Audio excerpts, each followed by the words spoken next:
الحمدللہ والصلاۃ والسلام علی رسول اللہ وعلی آلہ وصحبہ اجمعین، اما بعد۔ میرے بھائیو، رمضان کا بہترین مہینہ ہمارے سامنے ہے۔ الحمدللہ ہم لوگ اس مہینے میں داخل ہو چکے ہیں۔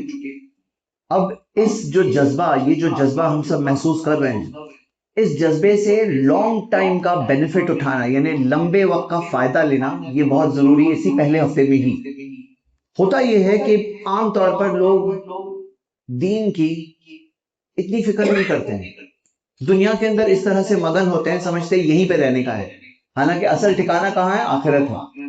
اصل زندگی کون سی ہے؟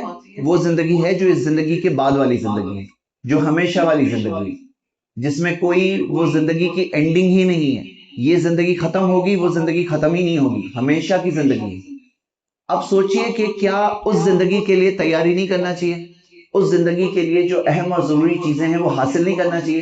کیا یہ دنیا کے اندر آدمی نہیں کوشش کرتا ہے کہ چلو تھوڑا پڑھوں لکھوں تاکہ زندگی گزارنے میں آسانی ہو جائے گی، کوئی کاروبار سیکھوں، کوئی بزنس کروں، کوئی گھر تھوڑا ٹھیک ٹھاک ہو جائے؟ انسان کوشش کرتا ہے نا۔ آخرت کی فکر نہیں ہونی چاہیے، وہاں تو ہمیشہ رہنا ہے، یہ تو تھوڑے دن کی زندگی ہے، وہ تو ہمیشہ کی زندگی ہے۔ تو آج جب دین کی فکر ہوتی ہے لوگوں کے دلوں میں، تو میں چند باتیں آپ کے سامنے بس 3-4 منٹ میں رکھوں گا کہ یہ چیزوں پر فوکس کرنا چاہیے، ابھی دھیان دینا چاہیے۔ سب سے پہلی چیز توحید پر۔ کیوں؟ کیونکہ عبادتیں تب قبول ہوتی ہے جب توحید پر ایک انسان ہوتا ہے۔ توحید میں اللہ تعالیٰ کے ساتھ اگر کسی کو بھی شریک کریں گے تو اللہ تعالیٰ نے فرمایا ان اللہ لا یغفر ان یشرک بہ، اللہ ہرگز معاف نہیں کرے گا کہ تم اللہ کے ساتھ کسی کو شریک کرو۔ میرے بھائیوں، یہاں پر ہم سب کو توحید اچھے سے سیکھنا چاہیے۔ کیوں؟ کیونکہ شرک الگ الگ بھیس بدل کر کے، شکل بدل کر کے انسان کے سامنے آتا ہے، اور اگر آپ نے سٹڈی نہیں کیا ہے، پہچانا نہیں ہے، تو آپ انجانے میں ہو سکتا ہے شرک کو اپنی زندگی میں قبول کر لیں۔ کتنی بار گھروں میں آفتیں پریشانی آتی ہے، کوئی کہے گا آؤ بھائی یہ تعویذ باندھ لو پریشانی دور ہوگی۔ تعویذ میں کیا ہے؟ دھاگے میں کیا ہے؟ کڑے میں کیا ہے؟ گھوڑے کے نال میں کیا ہے؟ سب چیز اللہ ہی کے ہاتھ میں۔ اب یہ توحید کو اچھے سے سمجھ لینا بہت ضروری ہے۔ تو میں رمضان کا مہینہ چل رہا ہے، لیکن کیونکہ ہمارا دین کا جذبہ اچھا ہے سب کا، اور سب لوگوں کے دلوں میں ایک احساس الحمدللہ ہے، اہمیت جو اصل زندگی ہے اس کی اہمیت جب دل میں ہے، تو کیوں نہ اس وقت کا فائدہ اٹھا کر چند چیزوں پہ دھیان دے دیں۔ میرے بھائیوں، اگر آپ سیکھنا چاہتے ہیں، ریڈی میڈ کتابیں ہیں، لیکچر ہے، ویڈیوز ہے، کورس ہے، آپ توحید کو اچھے سے سیکھنے کی کوشش کریے اس مہینے میں۔ دوسری چیز یہ کہ اتباع سنت کے تعلق سے سیکھنے کی کوشش کریں۔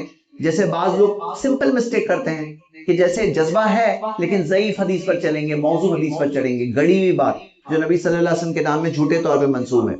یا کچھ لوگ ہیں جو دین میں نئی نئی چیزوں پہ عمل کرتے ہیں۔ یاد رکھیے، دین تو وہی ہے جو 1400 سال پہلے پیارے نبی محمد صلی اللہ علیہ وسلم نے بتایا کہ یہ دین ہے۔ دین میں نئی چیز نہیں آ سکتی۔ ہاں، دنیاوی چیزوں میں اللہ تعالیٰ نے کہا اللہ الذی خلق لکم ما فی الارض جمیعا، اللہ ہے جس نے تمہارے لیے بنایا جو کچھ زمین پر ہے۔ تو دنیاوی چیزوں میں اللہ تعالیٰ نے کہا تمہارے لیے تو میں نے بنایا ہے، تو جو بھی نئی چیز آئے گی وہ جائز ہے، اس میں کوئی حرج نہیں، لیکن دین تو وہی رہے گا جو 1400 سال پہلے ہے۔ تو یہ جاننا ضروری ہے کہ نہیں ہے کہ ہم جو چیز پہ عمل کر رہے ہیں یہ نبی صلی اللہ علیہ وسلم کی سنت ہے کہ نہیں ہے؟ ہم نبی صلی اللہ علیہ وسلم کی پیروی کر رہے ہیں یا کسی اور کی پیروی کر رہے ہیں؟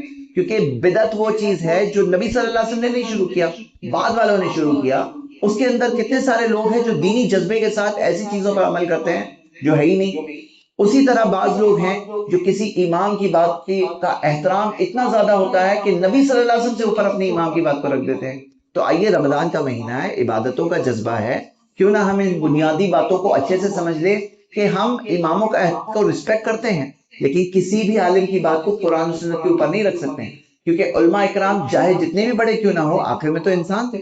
کہیں اگر کسی عالم سے کوئی بات بھول ہوئی تو ہم سارے اماموں کو قبول کرتے ہیں۔ امام ابو حنیفہ رحمۃ اللہ علیہ بھی ہمارے، امام شافعی بھی ہمارے، امام مالک بھی ہمارے، احمد بن حنبل بھی ہمارے، اور جتنے بڑے بڑے علماء گزرے سب ہمارے ہیں۔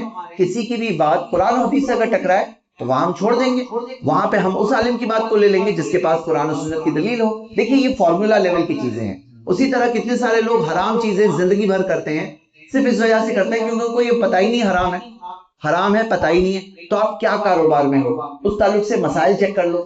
مثال کے طور پہ کوئی ڈاکٹر ہے تو میڈیسن کے کیا کیا فتوے ہیں، کوئی اگر کاروبار میں کوئی لین دین کر رہا ہے، کوئی چیز کر رہا ہے، کیا آپ کو پتا ہے سود کتنا بھیس بدل کر کے آتا ہے، نام بدل کر کے آتا ہے، بالکل سود نام لگا کے نہیں آتا ہے کہ میں سود ہوں۔ کئی بار ڈسکاؤنٹ نام سے آئے گا، کئی بار کئی ساری کمیشن، کتنے سارے الگ الگ نام سے آتا ہے۔ تو پہچاننا بہت ضروری ہے کہ سود اصل میں ہے کیا۔ تو میرے بھائیوں، میں آپ سب کو ابھار رہا ہوں جو جذبے سے ہم اللہ کی عبادت کر رہے ہیں، اس میں ہم اپنے دین کا علم کا لیول بھی اپ گریڈ کرنے کی کوشش کریں. اس کا فائدہ سال بھر ہے اور زندگی بھر ہے.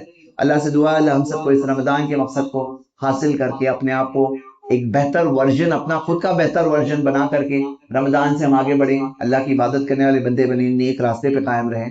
یہی کامیابی ہے میرے بھائیوں.